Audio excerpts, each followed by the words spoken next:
Hello, everyone. Let me get to the right one here.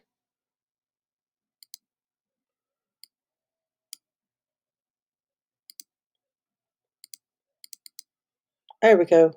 All right. So we're going to talk about joints today and go over just a few things here about joints. Let me take myself off of there. There we go. Makes it a little bit better. All right. So there's different types of joints or what we call articulations. The synarthrotic or not movable joints are called sutures, and all of those are located in the skull. So here in this picture that you can see, we can have the joints, the sutures here in the skull, and we'll go over the names of those in just a few minutes. All right, the amphiarthrotic or slightly movable joints are called vertebrae. Okay, and we can see the vertebra here in the vertebral column of the spine. And then diarthrotic or movable joints are what we know best in the knees, the elbows, the wrists, and the shoulders. Types of synovial joints are going to be a ball and socket joint or shoulder and hip joints. Your hinge joints like elbows and knees, pivot joints like your lower arm, and then saddle joints like your thumb. Okay, and there's some pictures here about the representation of those joints. So you can see where those are all located in the body. Now, synovial joints, we'll go over in just one moment about the synovial fluid and what role that plays in joints. But before we do that, let's talk a little bit about arthroscopy. So arthroscopy is the visual examination of the interior of a joint. Okay, they insert an endoscope through a small incision to repair and remove joint tissue. And you can see here's the trimming instrument, and then a viewing scope, the knee, okay? And then there's the patella and the femur. And then you can see there's the fibula and the tibia. And then here is the joint right in here. Now this video is inside the operating room for meniscus repair. And the meniscus is located right in between the fibula and the tibia.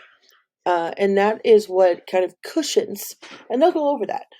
It cushions that joint and makes it to where the hyaline cartilage, that articulating cartilage, is not one-on-one with each other, because that can make that pressure that you put on your knee, it could really make that very painful. So watch this video, and they're going to go 100% through that surgical procedure. You can see them here in the operating room.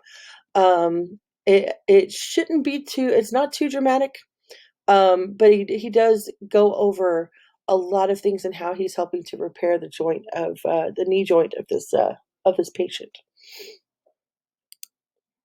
Oh,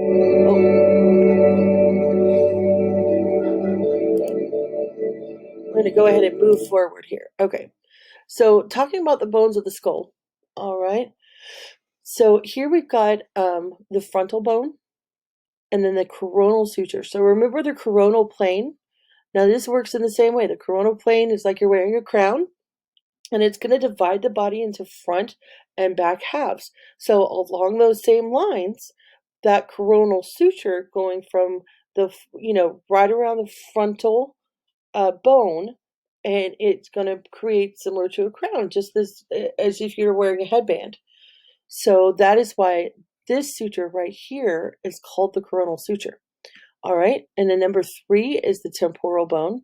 And the way that you can recognize the temporal bone is by this mastoid process. So if you'll feel right behind your ear, you'll feel a little bony protuberance right there. It's really, you can't miss it if you feel right behind your ear. And if you put your thumb right on that mastoid process and then round over, you're touching your thumb and pretty much most of your hand is touching that temporal bone, okay? And then into that parietal bone is the top of your finger.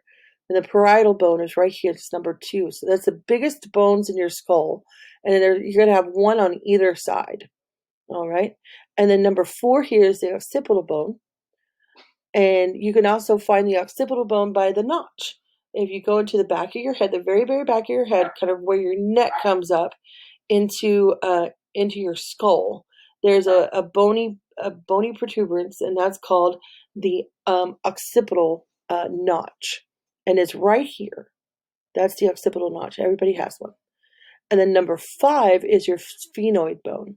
And we're going to go a little bit more into the sphenoid bone and how interesting it is. But your sphenoid bone is actually your temporal bone. So you touch your temples right here on either side, okay?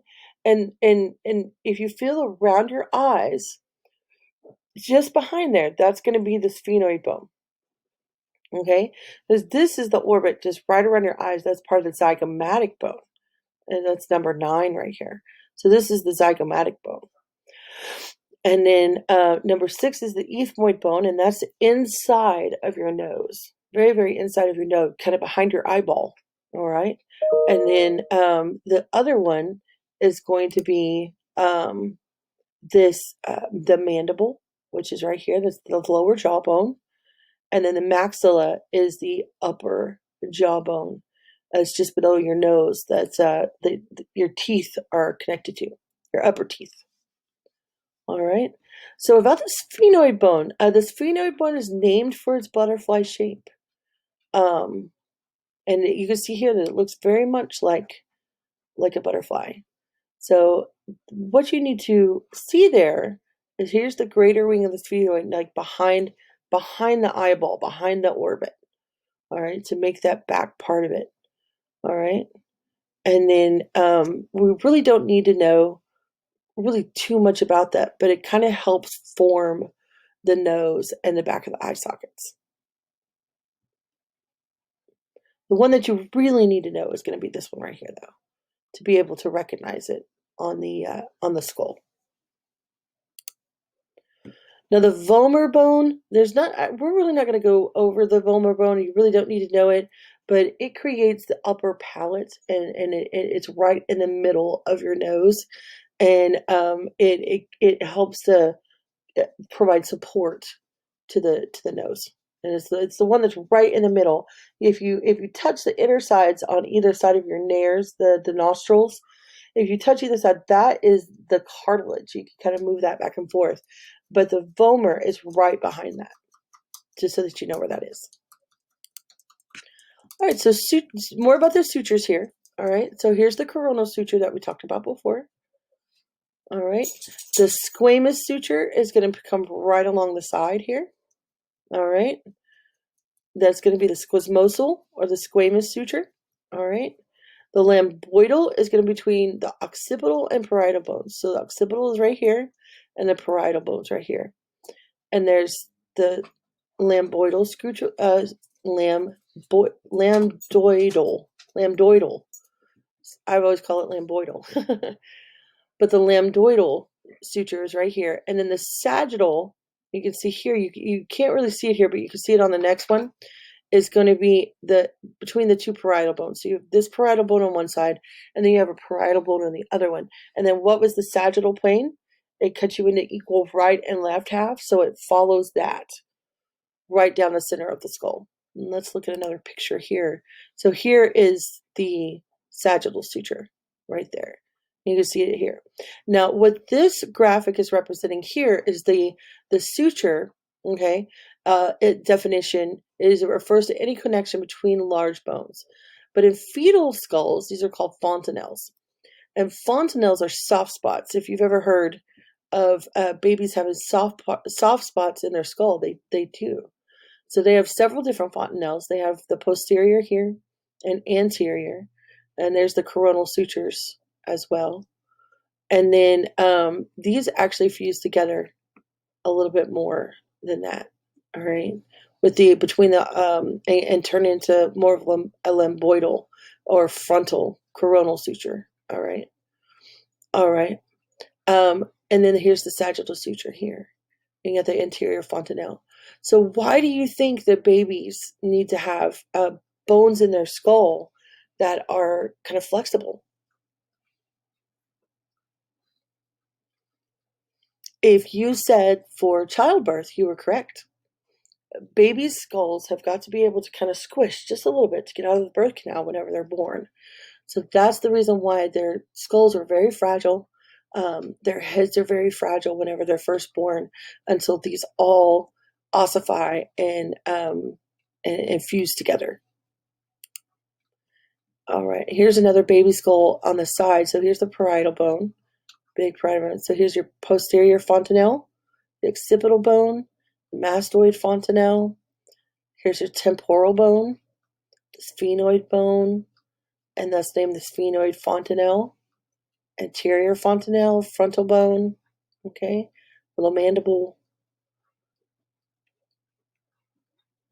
Get to where you can name these to a point, and we'll go through those. All right, so that's all that I have for you. We'll go over these a little bit more next time.